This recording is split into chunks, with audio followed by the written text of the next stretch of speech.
Hello, welcome to multiplying binomials with a difference of squares. Here we're going to apply the FOIL process again. Remember that FOIL stands for first, outside, inside, and last. So I'm going to multiply the first term, the outside term, the inside terms, and the last terms. So my first two terms are 3v and 3v, so 3 times 3 is 9, and v times v is v squared.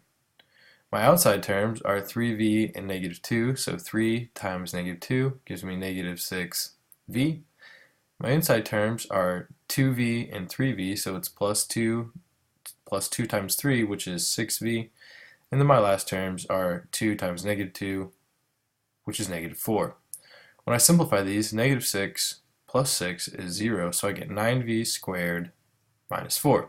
And the reason they're called difference of squares is because at the very end, I end up with a difference of two perfect squares. Let's look at example B.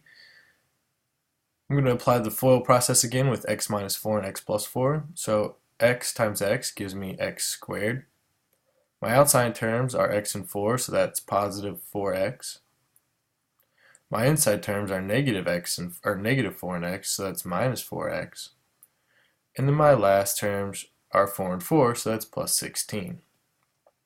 4 minus 4 is 0, so that leaves me with x squared plus 16. Oops, excuse me. Negative 4 minus 4 is negative 16, so that leaves me with x squared minus 16. Here I've got 5z plus 2y, and I've got 5z minus 2y.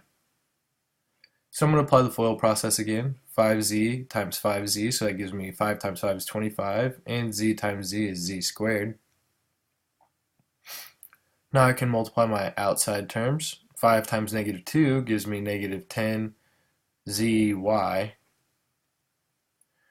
I get 2 times 5z, which is plus 10yz. And then I have 2y times negative 2y, which is negative 4y. Now when I combine my like terms, it's important to understand that since I have zy and yz, these are the same terms, they're just in different orders. So this is going to become 25z squared minus 4y, because negative 10 plus 10 is 0, and that makes it go to when we don't include 0 into our answer. Letter D says to multiply these terms, so I have 8x minus 9y and 8x plus 9y. I'm going to FOIL again, so my first terms, so 8x times 8x gives me 64x squared. My outside terms is 8x times 9y, which is 72y. And negative 9y times 8x is, 8x times 9y is 72xy. Forgot the extra variable. Now when I do negative 9y times 8x, that's going to give me negative 72yx. And when I multiply the last terms, it's going to give me negative 81y squared. xy and yx are common terms, so when I add 72 minus 2, it becomes 0. So I end up with 64x squared minus 81y squared. So just remember to apply your FOIL and simplify your terms in the middle. Good luck.